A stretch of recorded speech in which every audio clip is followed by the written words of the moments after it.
आगे बढ़ाते हैं और सबसे पहले एक नोट। ठीक है, ये नोट क्या है जरा इसको समझिएगा।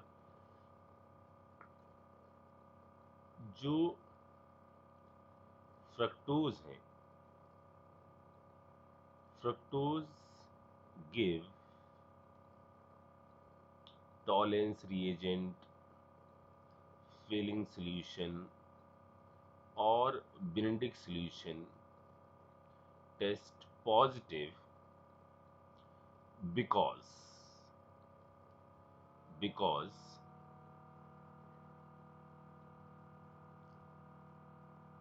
because in basic medium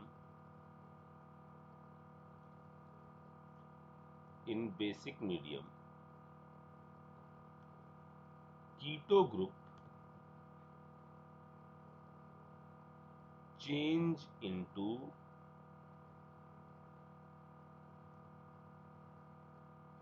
aldehyde group। वास्तव में जो आप ये सोच रहे थे अब तक ना कि ये टेस्ट फ्रक्टोज के साथ इसलिए पॉजिटिव देते हैं कि यहाँ फ्रक्टोज के अंदर अल्फा हाइड्रोक्सी कार्बोनिल कंपाउंड है इसलिए टेस्ट पॉजिटिव होता है, वास्तव में ये इसका सही एक्सप्लेनेशन नहीं है। सही एक्सप्लेनेशन ये है कि जब बेसिक मीडियम होता है तो कीटो ग्रुप जो होता है वो चेंज हो जाता है एल्डिहाइड में और फिर एल्डिहाइड में चेंज होने के बाद ये चीजें उसके साथ पॉजिटिव टेस्ट देती है। मैं इसको समझाता हूँ आपको क्या होता है। जैसे हमने कहा यहाँ CH2OH, इधर हमने कर दिया C डबल बॉन्ड O और यहाँ ये पूरा R ग्रुप लगा हुआ है नीचे। ठीक है, तो जब बेसिक मीडियम होता है तो यहाँ कुछ ऐसी प्रोसेस चलती है। ये हमने ले लिया C, इधर है H, इधर है H, इधर है OH। ठीक है, ये पूरी प्रोसेस रिवर्सिबल चलती है। बेसिक मीडियम में होता क्या है, यहां से H हटता है,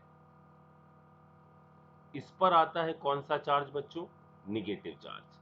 ये करता है यहां रेजोनेंस और हम पहुंच जाते हैं कुछ इस जगह पर C डबल बॉन्ड C, इधर O माइनस और इस पर आकर जुड़ गया H, इधर बचा हुआ है क्या H और इधर है क्या OH, ये नीचे ये R ग्रुप लगा हुआ है।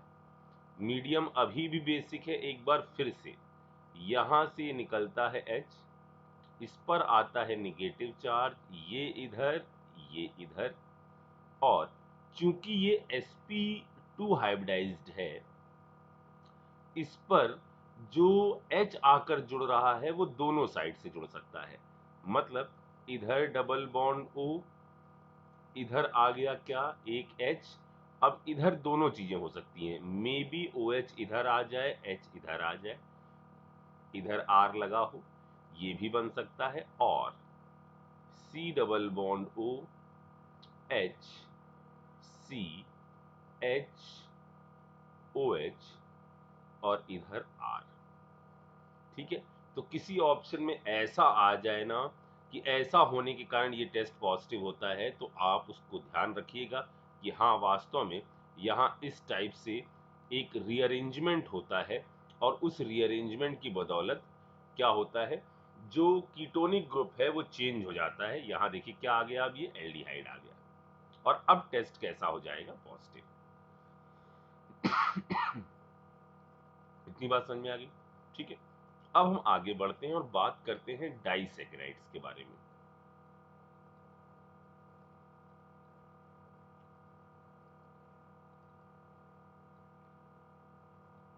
अब तक सारे जो चल रहे थे वो मोनोसैकेराइड चल रहे थे, अब बात करते हैं डाइसैकेराइड के बारे में।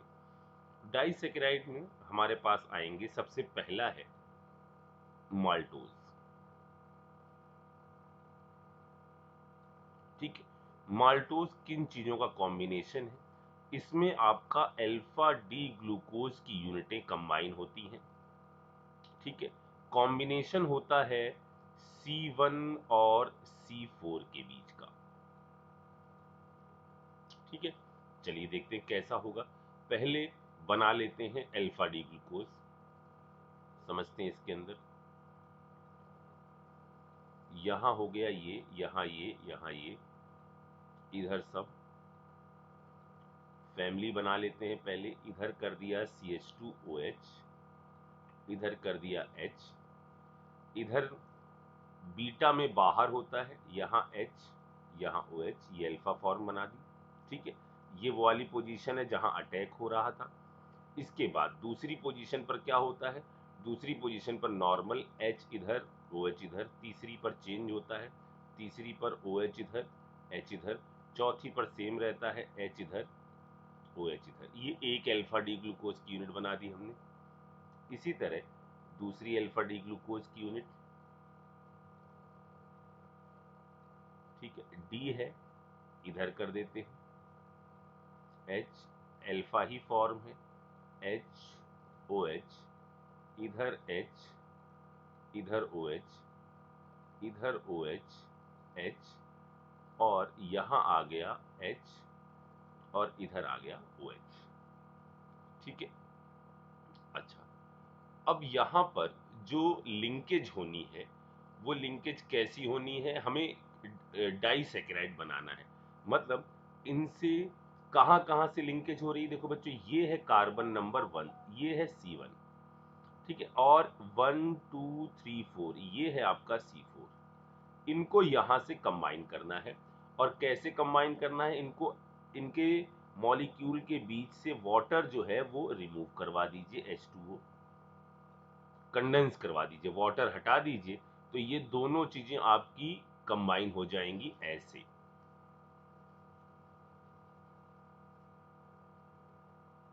H2O रिमूव हो गया, ये दोनों चीजें ऐसे एक ऑक्सीजन के थ्रू कंबाइन हो जाएंगी। ये बन गया डाइसैकेराइड। ठीक है, अच्छा, ये जो डाइसैकेराइड बना है C1 और C4 के बीच में, इस तरह से ज्वाइनिंग हो गई है। इस लिंकेज को बोलते हैं, ये जो है, ये जो आपकी लिंकेज, इसका नाम क्या है, इसको बोलते हैं हम ग्लाइकोसिडिक लिंकेज।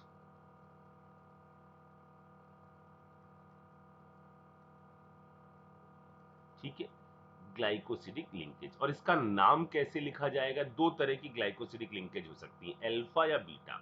ठीक है, देखो यहां से जो भी वो वाला कार्बन है जो आपका अल्फा और बीटा फॉर्म डिसाइड करता है, तो अल्फा और बीटा फॉर्म कौन सी चीज डिसाइड करती है, एनोमेरिक कार्बन, इसके हिसाब से इसका नाम रखा जाएगा।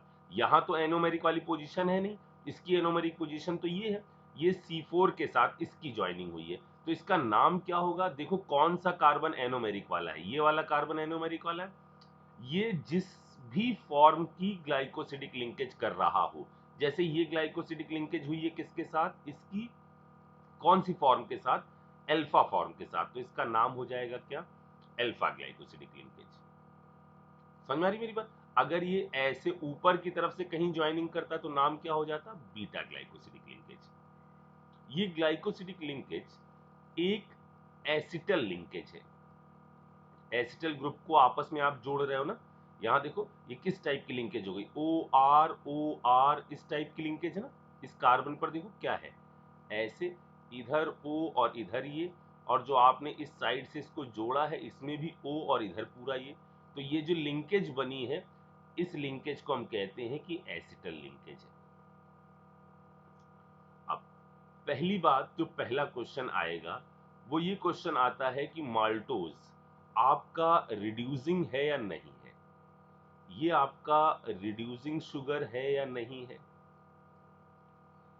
तो रिड्यूसिंग शुगर है या नहीं है, इसका पता कैसे चलता है, अगर आपका एनोमेरिक कार्बन यदि फ्री है तो आप समझ जाइएगा कि रिंग ओपन होगी, CHO ग्रुप आपको दिखाई देंगे, और CHO ग्रुप यदि दिखाई देंगे तो टॉलरेंस को रिड्यूस कर देंगे। यहां देखिए, क्या ये वाला ग्रुप जो है, यहां वाला एनोमेरिक कार्बन जो है फ्री है क्या, नहीं, लेकिन इसका एनोमेरिक कार्बन वो फ्री है। यहां पर इसका एनोमेरिक कार्बन कैसा है, फ्री है, क्योंकि ये डाइसैकेराइड है। अगर ये पॉलीसैकेराइड होता तो ये भी आगे जुड़ा रहता किसी के साथ। लेकिन अभी तो फिलहाल ये वाला टर्मिनल कैसा है, फ्री है, यानी रिंग ओपन होगी, और रिंग ओपन होगी इसका मतलब CHO मिलेगा, यानी ये रिड्यूसिंग शुगर है, तो इसका जवाब होगा यस। अगली बात, क्या ये म्यूटा रोटेशन शो करेगी? तो म्यूटा रोटेशन के लिए भी बच्चों क्या चीज रिस्पॉन्सिबल थी? म्यूटा रोटेशन के लिए भी रिस्पॉन्सिबल था फ्री CHO। अगर रिंग ओपन और क्लोज हो गई तो दोनों फॉर्म बनेंगी, म्यूटा रोटेशन पॉसिबल होगा, और यहां चूंकि एनोमेरिक वाली पोजीशन फ्री है, ये म्यूटा रोटेशन भी शो करेगा। इतनी बात समझ में आ गई? अच्छा, ये कितने मोल HiO4 के साथ रिएक्शन करेगा? तो देखो, एक डाइऑल इधर है, ये बॉन्ड तोड़ेगा, ये वाला बॉन्ड तोड़ सकता है, यहां तो कोई डाइऑल है नहीं, एक बॉन्ड ये तोड़ सकता है, एक बॉन्ड ये तोड़ सकता है, तो कितने मोल के साथ? और तो कोई टूटेगा ही नहीं, तो 4 मोल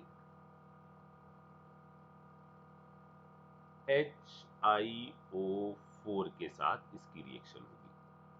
ठीक है, तो ये चीजें जरूरी है इसके लिए कि लिंकेज कौन सी हो रही है, शुगर कैसे नेचर की है, ठीक है, म्यूटा रोटेशन शो हो रहा है या नहीं हो रहा है, ये सारी चीजें।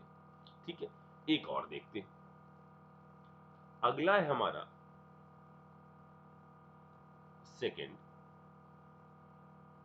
सेकंड है हमारा लैक्टोज, या पहले हम लैक्टोज नहीं बताते हैं ताकि चीजें आपको दिमाग में सही से सेट हो। पहले अल्फा वाली बता दी, अब बीटा वाली बता देते हैं। तो अगला है सेलोबाइओज, ये आपका है बीटा डी ग्लूकोज। दो बीटा डी ग्लूकोज यूनिट का कॉम्बिनेशन है। कॉम्बिनेशन अभी भी C1 और C4 के बीच में होगा। जल्दी से बना लेते हैं इसको, यहां ये कर दिया, एक ये बना लेंगे, एक इधर बना लेंगे, इधर आ गया O, ऐसे ऐसे। ठीक है, साथ साथ बनाते चलिए आप, पहले खुद से ट्राई करिए बनाने का। बीटा डी ग्लूकोज, ठीक है, D है, CH2OH है, H है, बीटा मतलब बाहर, OH है, H है, CH2OH है, OH है, H है। ठीक है, अच्छा, अब बाकी सारी चीजें लगा दें। ये वाला हो गया, दूसरी पोजीशन तो ऐसी होगी, इन दोनों में और कोई चेंज तो होगा नहीं। ठीक है, H OH OH H H OH, similarly इधर भी H OH OH H H OH। ठीक है, अब क्या करना है, फिर से कंडेंस करवाना है, वाटर मॉलिक्यूल बाहर निकालना है। हटा दीजिए इधर से H2O, और इनको उठाकर जोड़ दीजिए आप कैसे, ऑक्सीजन के थ्रू। ठीक, अब ये लिंकेज कौन सी है, ये कहलाएगी beta glycosidic, beta glycosidic linkage. ये भी बात समझ में आ गई? फिर से, क्या ये रिड्यूसिंग है? चेक करो, रिड्यूसिंग है, बिल्कुल रिड्यूसिंग है। म्यूटा रोटेशन शो होगा, बिल्कुल म्यूटा रोटेशन शो होगा। ठीक है, HI के 1 2 3 4 4 मोल HiO4 के खर्च होंगे। ठीक है, ये है आपका क्या, सेल्यूबाइओज। सर इस पर सवाल कैसे आएंगे, अभी बताते हैं। ये डाइसैकेराइड निपटा लूं मैं, फिर बताता हूं। ठीक है, अगला है हमारा लैक्टोज। ठीक, लैक्टोज कॉम्बिनेशन है, अब यहां दो अलग अलग चीजें आएंगी, बीटा डी गैलेक्टोज और बीटा डी ग्लूकोज, इनका कॉम्बिनेशन है। अभी भी ज्वाइनिंग जो होगी वो होगी C1 और C4 के बीच की ही ज्वाइनिंग है। ठीक है, किस टाइप का स्ट्रक्चर आएगा, फिर से बनाते हैं। O ऐसा, ऐसा,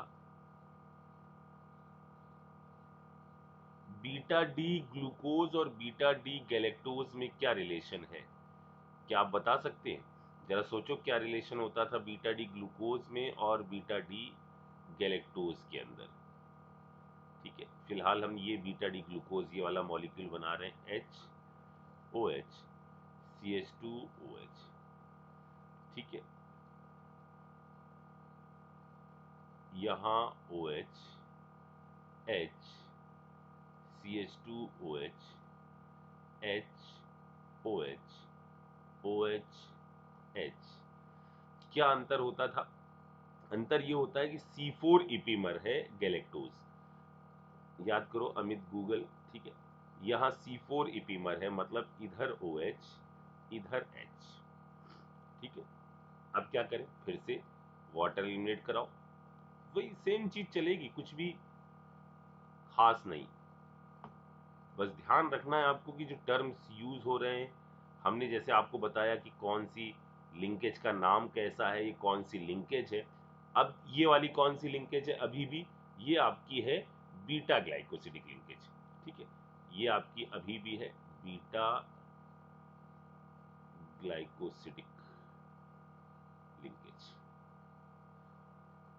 चेक करो, रिड्यूसिंग है, हाँ है, रिड्यूसिंग शुगर है, बिल्कुल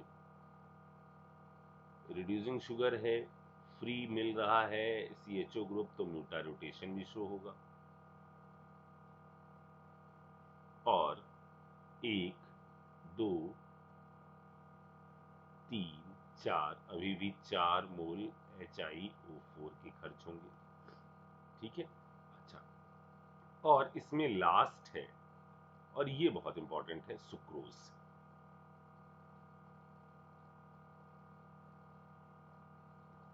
ठीक है,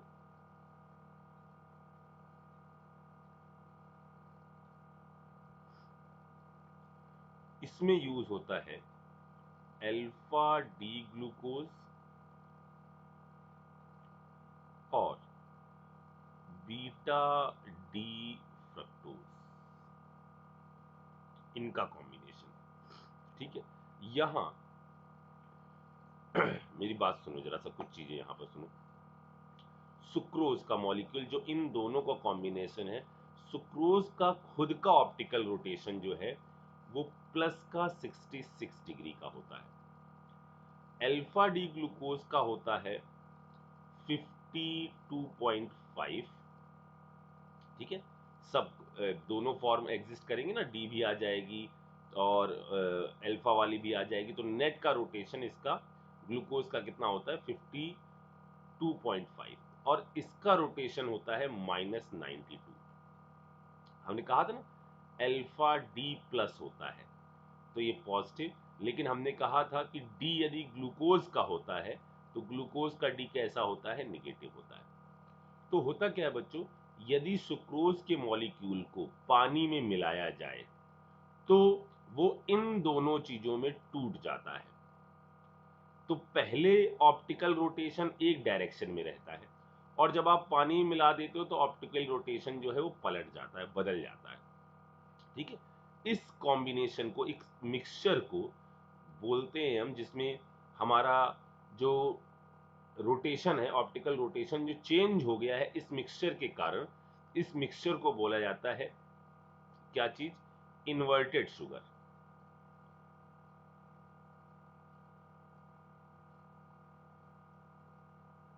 इन्वर्टेड शुगर क्यों? क्योंकि ऑप्टिकल रोटेशन इन्वर्ट हो गया, पहले कुछ और था और बाद में कुछ और है। और अगली बात, जो अगली इंपॉर्टेंट बात है वो ये है, यहां ज्वाइनिंग होती है C1 और C2 के बीच में, यहां ज्वाइनिंग होती है C1 और C2 के बीच में। ठीक है, तो पहले मैं बनाता हूं अल्फा डी ग्लूकोज, यहां ऐसे बना दिया, फैमिली बना दी, ऐसे हो गया, अल्फा फॉर्म है यानी इधर H आ गया, इधर OH आ गया, ठीक है। उसके बाद इधर H अल्फा डिग्लूकोज ना, हाँ, इधर H, इधर OH, इधर OH, इधर H, इधर H, इधर OH, ये बना दिया, ठीक है। अब हमें बनाना है बीटा डी फ्रक्टोज, ठीक है। अब हम इसको यहीं पर बनाते हैं, इसके नीचे बनाते हैं, ताकि हम ज्वाइनिंग अच्छी तरह से इसमें दिखा पाए। तो इसको हम बना रहे हैं कुछ इधर ऐसे,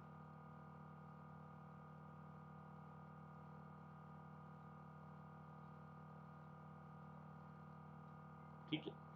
इधर हमने कहा OH, इधर कहा CH2OH, बीटा है और D है तो CH2OH, और इधर हमने लगा दिया H, ये आ गया OH, ये आ गया H, ये आ गया H, इधर OH, ठीक है।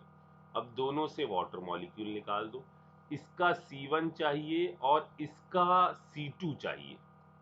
C2 समझ में आया? यहां पर पहले क्या था, पहले यहां पर CH2 है, यहां अगर आप देखो तो ये कार्बन नंबर 1 था ना, इसके अंदर ये कार्बन नंबर 1 था और ये कार्बन नंबर 2 था।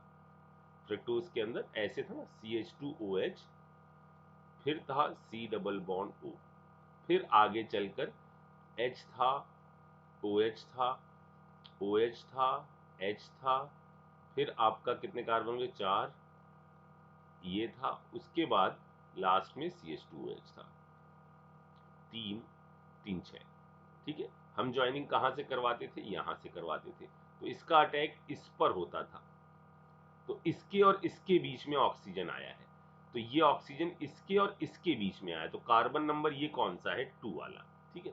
तो इनसे वाटर एलिमिनेट करवाओ, यहां से OH और यहां से H, ठीक है।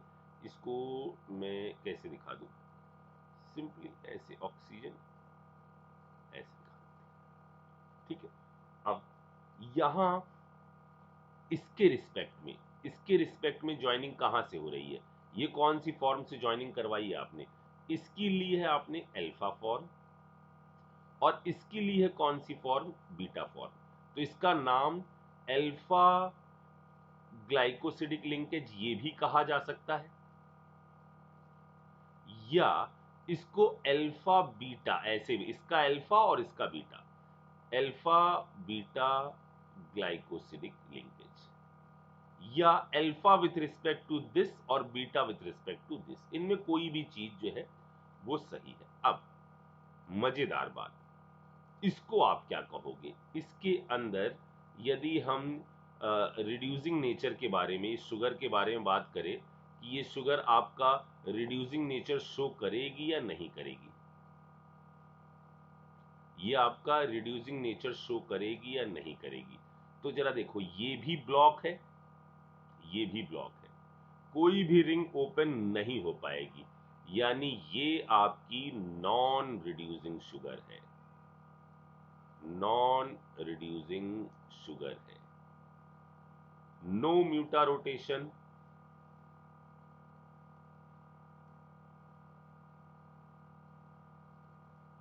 कोई भी म्यूटा रोटेशन शो नहीं होगा। अब फिलहाल HiO4 के बारे में मैं बात करूं तो एक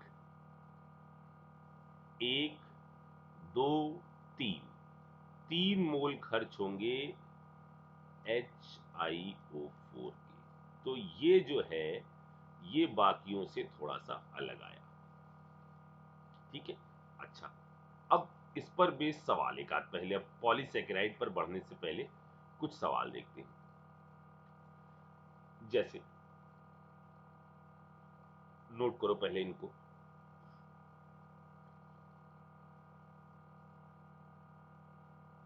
लिख लो पहले फटाफट फटाफट फटाफट फटाफट।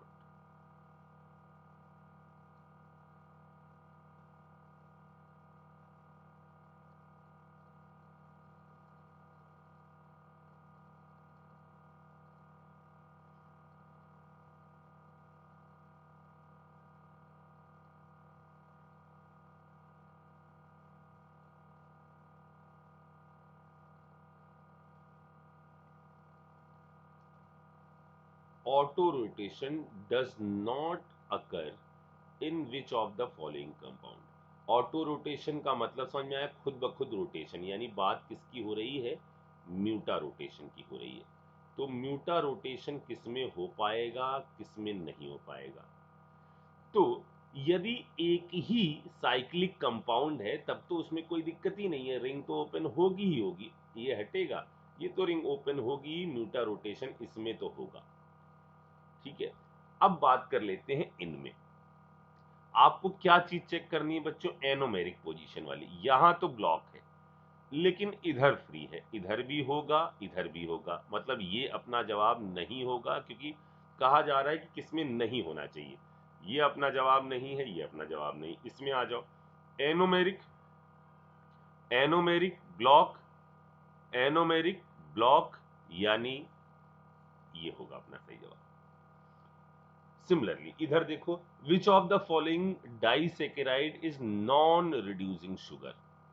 कौन सा नॉन रिड्यूसिंग है, ठीक है, चेक करना है। मतलब हमारे पास नॉन रिड्यूसिंग कौन से होंगे, जिसमें एनोमेरिक कार्बन फ्री ना हो। चेक करो जरा सा, ये ऐसा है, ये एनोमेरिक कार्बन, यहां का एनोमेरिक कार्बन कहां है, यहां का एनोमेरिक कार्बन इन्होंने इधर, ये तो छठी पोजीशन है, ये दिखाया है। मतलब क्या ये अपना जवाब है, नहीं, क्योंकि ये टर्मिनल फ्री है, ये तो रिड्यूस कर देगा। समझ में आया बच्चों क्या चीज ढूंढनी है। इधर आ जाओ, ये एनोमेरिक पोजीशन है और यहां वाला तो खैर फ्री है, ये भी अपना जवाब नहीं होगा। इधर आ जाओ, ये आपका ब्लॉक है, और इधर देखो इसके जस्ट बाजू वाला, क्योंकि ये पोजीशन छठी है CH2H, ये कौन सी है, पहली है। ये भी ब्लॉक और ये भी ब्लॉक, दोनों हो गए ब्लॉक, यानी ये होगा क्या, नॉन रिड्यूसिंग शुगर। क्या लिख दे रहे हैं बार बार, नॉन रिड्यूसिंग। अगले वाले में चेक करो, ये पहला ब्लॉक है, ये तो छठे में आके ऊपर से नौटंकी हो रही है। ठीक है, ऐसे सवाल आते हैं। Which of the following statement is correct. ठीक है, चेक करो जरा सा, आप इनको करो जरा सा।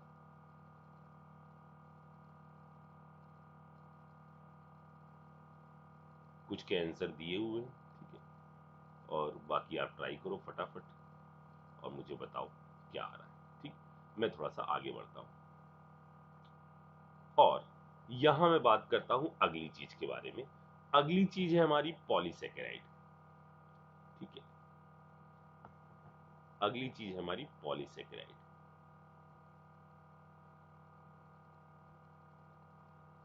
पॉलीसेकेराइड में अपने पास दो है।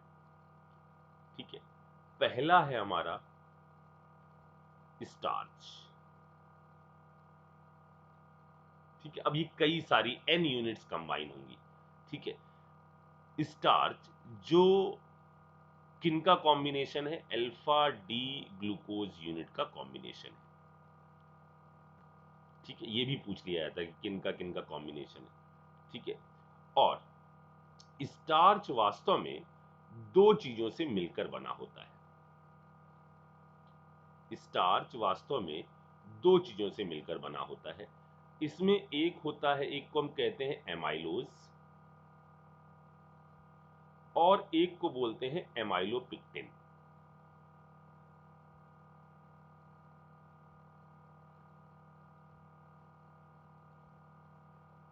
सर ये क्या है, ये अल्फा डी ग्लूकोज ही है, लेकिन एमाइलोज उसको बोलते हैं जहां ग्लूकोज ग्लूकोज आपस में C1 और C4 से कंबाइन होते हैं। ठीक है, और एमाइलोपिक्टिन के अंदर C1 और C4 से कॉम्बिनेशन तो होता ही होता है, साथ ही साथ C1 और C6 से भी कॉम्बिनेशन होता है। ये है इसकी सबसे इंपॉर्टेंट चीज, ये दो चीजों का कॉम्बिनेशन है। इसमें C1 C4 की भी ज्वाइनिंग है और C1 C6 की भी ज्वाइनिंग है। ये जो होता है ये 10 से 20% मौजूद रहता है, और ये आपका कुछ 80 से 90%, ये वाली फॉर्म रहती है। ये आपका जो एमाइलोज है, ये आपका सॉल्युबल होता है वाटर के अंदर, सॉल्युबल इन वाटर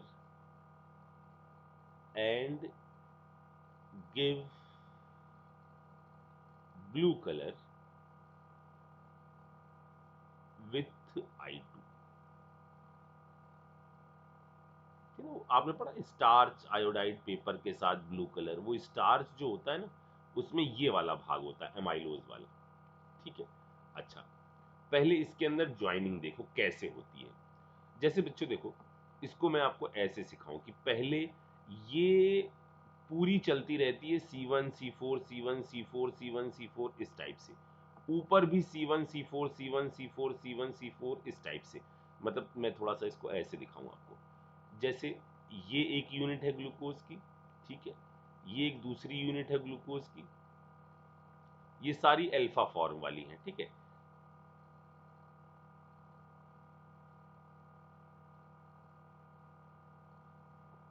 यहां कॉम्बिनेशन ऐसे हुआ है, ये इसका C1 इसका C4 oxygen, C1 C4 oxygen, C1 C4 oxygen, ठीक है। अच्छा, इसी तरह से ऊपर भी एक चेन चल रही है, ये C1 C4 C1 C4 ऐसे, ठीक है। अच्छा, अब होता क्या है, जैसे C1 C4 C1 C4 चलती रहती है, अब बीच में जैसे इसके C1 ने इसके C4 के साथ कर लिया, ठीक है, अब इसके C1 ने इसके C4 के साथ कर लिया, इसके C1 ने इसके C4 के साथ कर लिया, इसका C1 जो है वो बचा रह गया, इसका C1 जो है वो बचा रह गया, इसने आकर किसी इसके साथ, इनमें से किसी चीज के साथ ज्वाइनिंग कर ली कि ये C1 है और इसका ये क्या है, ये है इसका C6, इसकी ज्वाइनिंग हो गई इसके साथ। ऐसी यूनिट चलती आ रही है, समझ में आया? ये यूनिट ऐसे चल रही थी, एक यूनिट ऐसे चलती आई चलती आई चलती आई, इधर के साथ जुड़ गई, एक यूनिट ऐसे चलती आई इधर के साथ जुड़ गई, एक यूनिट ऐसे चलती आई इस टाइप से चलती आई, C1 C6 C1 C4 C1 C4 आके इसके साथ जुड़ गई, एक ऐसी चलती आई आके इसके साथ जुड़ गई। इस तरह से ये इस टाइप का स्ट्रक्चर बनाता है जिसको हम ब्रांच चेन कहते हैं, ब्रांच चेन पॉलीमर। ऐसे समझ में, ऐसे बनती आ रही है, इसके साथ जुड़ी हुई है, ये ऐसे चलती जा रही है, इसके साथ जुड़ी है, इसीलिए इसका नाम होता है कि ये क्या है, ब्रांच चेन पॉलीमर, ठीक। अच्छा, अब मुद्दे की बात आती है ये कि इसको हम क्या कहें, रिड्यूसिंग कहें या नॉन रिड्यूसिंग। तो आपको कहीं पर भी ये वाला पार्ट, ये वाला खाली दिख रहा है क्या, ये वाला पार्ट नहीं, ये सब जगह ब्लॉक है, ये हर जगह पर ब्लॉक है, ठीक है ना, कहीं पर भी ओपन नहीं है। इसलिए इस शुगर को क्या कहा जाएगा, स्टार्च जो है आपकी वो कहलाएगी कैसी, नॉन रिड्यूसिंग शुगर। और नॉन रिड्यूसिंग है नो म्यूटा रोटेशन। अब HiO4 के बारे में बात करना तो बेवकूफी है, कितने हम रिएक्शन करवाएंगे इसके अंदर, समझ में आ गई मेरी बात। इसका जो अगला भाग है, सेकेंड पार्ट जो है, यानी पॉलीसेकेराइड की कैटेगरी में जो हमको दूसरा पढ़ना है, वो है सेल्यूलोज।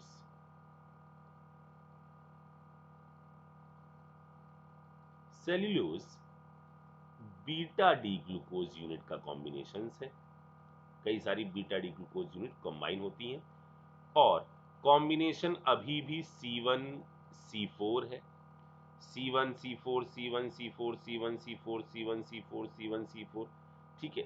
आप ये बिल्कुल नहीं सोचोगे कि सर जो लास्ट वाला है उसका तो एक वाला C4 खाली होगा, नहीं। जब पॉलीमर होता है ना, जब कहीं पॉलीमराइजेशन प्रोसेस चली होती है, तो उसके अंदर कुछ इम्प्योरिटी होती हैं जो लास्ट में आकर जुड़ जाती हैं, वो टर्मिनल ऐसे खाली नहीं रहता, ठीक है ना। तो वो उस लास्ट वाले टर्मिनल के बारे में आप ज्यादा ज्ञान मत लगाइएगा, वो इम्प्योरिटीज आकर उस जगह पर स्टिक रहती है। तो C1 C4 C1 C4 C1 C4, तो हर जगह पर एनोमेरिक पोजीशन जो है वो ऑक्यूपाइड है, और इस कारण से ये भी आपका कैसा है, सेम है, नॉन रिड्यूसिंग नेचर है, नॉन रिड्यूसिंग है, एंड नो म्यूटा रोटेशन, कोई भी म्यूटा रोटेशन यहां पर नहीं होने वाला। आगे बात सुनिए। अच्छा, अब मैं यहां पर एक नोट लिख देता हूं, तो अपना ये वाला भाग जो है वो पूरा निपट जाएगा। ठीक है, इसमें मैं कुछ वो कार्बोहाइड्रेट के टेस्ट के बारे में बताता हूं, टेस्ट ऑफ कार्बोहाइड्रेट।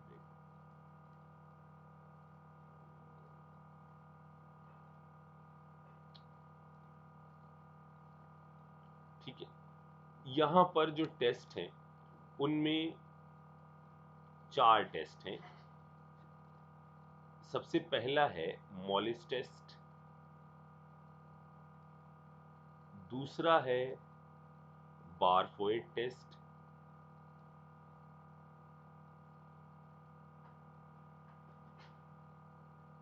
तीसरा है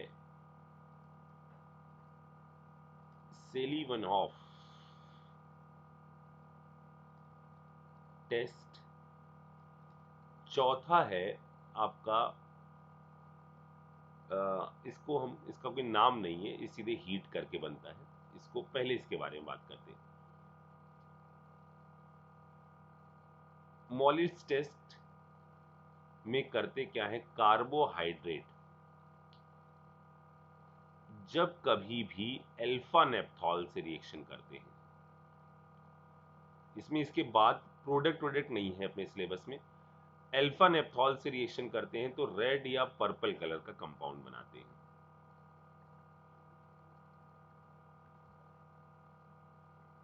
इसके अंदर क्या होता है, यदि मोनोसैकेराइड, ये टेस्ट मोनोसैकेराइड के लिए है, यदि मोनोसैकेराइड आपका रिएक्ट करते हैं एथेनोइक एसिड और कॉपर 2 एसीटेट के साथ,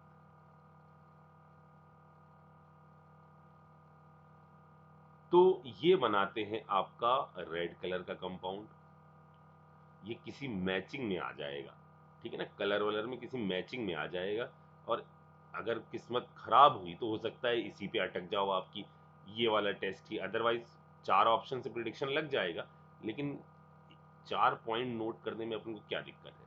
ठीक है, अगला है, इस टेस्ट में हम क्या करते हैं, हम लेते हैं डाइऑल। ठीक है, ये हम लोगों ने पढ़ा हुआ है।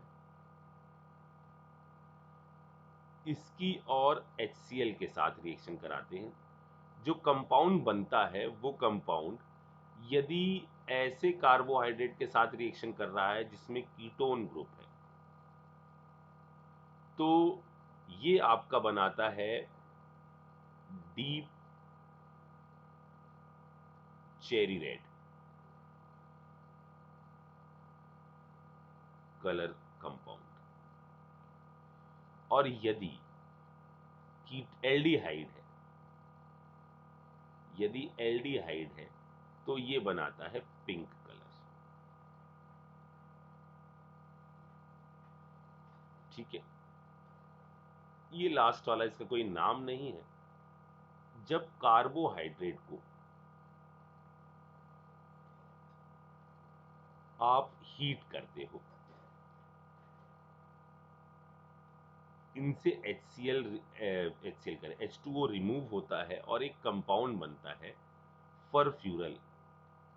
ये ऐसा ऐसा ऐसा ऐसा, इधर ये इधर ये इधर ये OH, इधर ये डबल बॉन्ड हो। ठीक है, और ये फरफ्यूरल जो है ये आपका अल्फा नेप्थॉल के साथ रिएक्शन करके बनाता है पर्पल कलर का कंपाउंड।